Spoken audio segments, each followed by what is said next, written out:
కనుమరుగైపోతున్న మానవత్వానికి సజీవ సాక్ష్యంగా నిలిచింది ఇప్పుడు నేను చెప్పబోయే సంఘటన. నాగపూర్కి చెందిన లోహిత్ అనే వ్యక్తి తన భార్యతో కలిసి నాగపూర్ జబల్పూర్ నేషనల్ హైవే మీద బైక్ మీద వెళ్తున్నారు. ఈలోపు ఒక ట్రక్ వచ్చి వాళ్ళని గుద్దింది.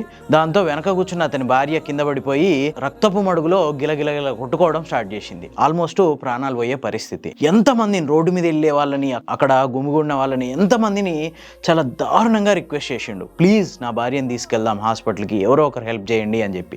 కానీ ఒక్కరు కూడా హెల్ప్ చేయలేదు. దాంతో ఆమె ఆ రక్తపు మడుగులో అలాగే కొట్టుకుంటూ ప్రాణాలు వదిలేసింది. దాంతో అతనికి ఒక రకమైన ఏహ్యభావం కలిగింది ఆ చుట్టూ ఉన్న వాళ్ళ మీద. దాంతో ఆ డెడ్ బాడీని ఇమీడియట్గా బైక్ వెనక సీట్కి తాడుతో కట్టేసి తన సొంతూరికి తీసుకెళ్ళిపోవడానికి రెడీ అయ్యిండు.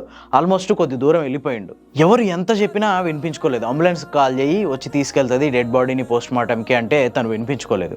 వినిపించుకోకుండా అలాగే ఆ డెడ్ బాడీని బైక్ మీద తీసుకెళ్ళిపోవడం స్టార్ట్ చేసిండు. దాంతో కొద్దిమంది పోలీసులకు ఫోన్ చేయడంతో పోలీసులు ఇమీడియట్గా వచ్చి అతన్ని ఆపి ఆ డెడ్ బాడీని పోస్ట్ మార్టంకి తీసుకెళ్ళారు. ఆమె ప్రాణాలతో కొట్టుమిట్టాడుతున్నప్పుడు హాస్పిటల్కి తీసుకెళ్లడానికి సంకోచించిన ఈ సమాజం పోస్ట్ మార్టంకి తీసుకెళ్లడానికి అంబులెన్స్కి ఫోన్ చేయడానికి మాత్రం రెడీ అయిపోయింది. ఈ విషయం మీద ఇప్పుడు నెటిజన్లు విపరీతంగా కామెంట్లు చేస్తున్నారు.